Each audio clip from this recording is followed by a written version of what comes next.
That's a foolish misstep also. So I think we need to operationalize what we're going to teach the next generation. You know, maybe our generation isn't really rescuable, but maybe the next generation is. And if they understand that there's some concepts that sound a little mushy, like gratitude or mindfulness or these kinds of things, but as long as they understand that, for instance, gratitude, which we didn't really touch on, involves a whole other neurotransmitter reward system in the brain, the serotonin system, which buffers us against injury. It can improve wound repair. It can allow us to lean back into these high stress regimes. Learning, and kids learning how to toggle their nervous system back and forth between highly duration, path, outcome, focused states of trying to improve and learn, and then learning how to really relax and chill out and enjoy and be socially connected, because it will allow them to ratchet back in and focus with extreme depth. I think in doing that, we might not get every child to learn how to do that. But if we can distribute that information widely enough, and there's so many brilliant examples and beautiful examples, yours, David's, many others, of people that have been able to tap into those systems intuitively. If we can get that information out there, I really believe that at least a subset of those kids will grow up to be the leaders that our species really needs in order to get through this next filter. And right now we're feeling the stringency of that filter. And I think our level of autonomic dysregulation as a species, the fact that we're here right now, says, okay, here's the task.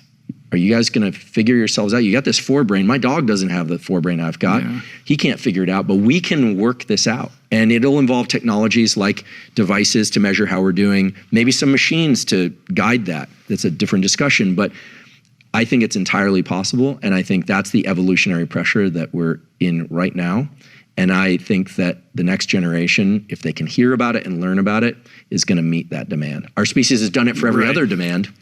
I toggle back and forth between extreme optimism and dystopian despair, because on the one hand, you described the experience of going to therapy and how that was kind of novel at that time, but we're not in that place anymore, and everybody's got a smartphone, and there's Headspace and Calm and Waking Up and all these incredible apps, and mindfulness is part of the mainstream modern vernacular. Like, these kids are growing up not only aware of these practices, but amenable, and it's being done in the households in which they're being raised, which I find to be that's an amazing thing. I think there is a consciousness that is emerging out of these young people that hopefully we can rely on to solve some of these problems.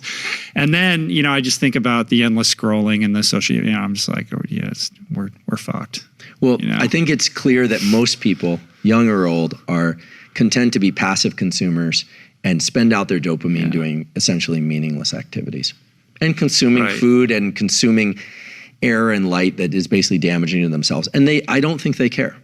I think our species, let's be fair, our species is non-essential. Well, no, I didn't say that. Our species, although sometimes I think it'd be interesting if some other species ran the earth, but we're the curators of the planet. So I think that our species is probably divided into those that are really going to try and maximize on this gift of neuroplasticity, right? We're the only species that has neuroplasticity throughout the lifespan, and that neuroplasticity in childhood lasts as long as it does as a function of our total lifespan. It's incredible. So we were gifted this. And I think some people leverage it and take advantage of it, and other people don't. And I think we need to accept that we're not going to get everybody.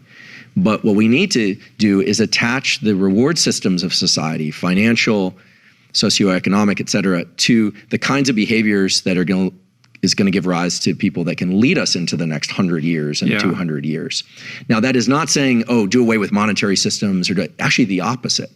I think that once people start to realize that you're high-performing elite military, you're high-performing athlete, you're high-performing academics, you're high-performing business people, they actually have practices that they use to regulate themselves in order to not just perform better, but sleep better. And not just to sleep better, but to listen better. Not just listen better, but incorporate ideas that allow them into states of creativity and states of mind that really lead to new and exciting ways that humans can interact. And many people will just be consumers of everything they produce. Well, all of what's great about new media is that we've democratized access to this information, and we're able to realize that these people are not just freaks of nature, but that they have a methodology, and they've created this canon, this toolkit, and these practices are available to everybody. And you have people like David who are explaining this in very plain terms, that it is within your power to take advantage of these things to take better control of your life. And we've never seen anything like that before in the history of humanity. And I think that bodes well for the empowerment of the next generation as well. I do too. As you can probably tell, I'm optimistic. Yeah. I have to be, because otherwise I can't justify the work that we're doing. But I think that there's so much interest now in psychology and the brain and the self, in physical fitness, which, I think it's fair to say is inextricably linked to mental fitness.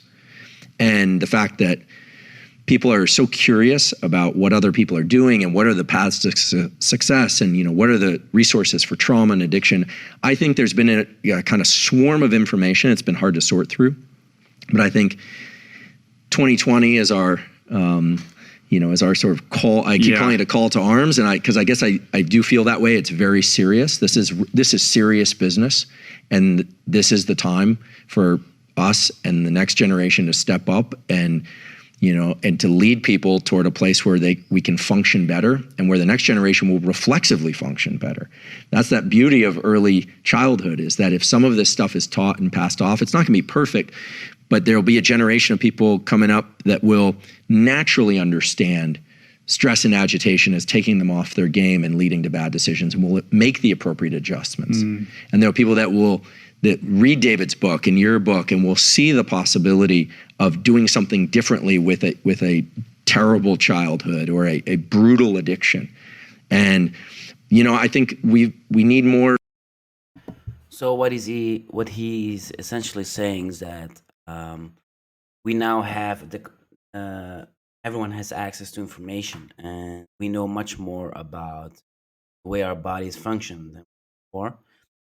So if we teach our next generation how to better internally regulate themselves, and also from early childhood, they will, like he said, equipped to naturally or reflexively maybe understand stress, agitation, and always be able to adapt to.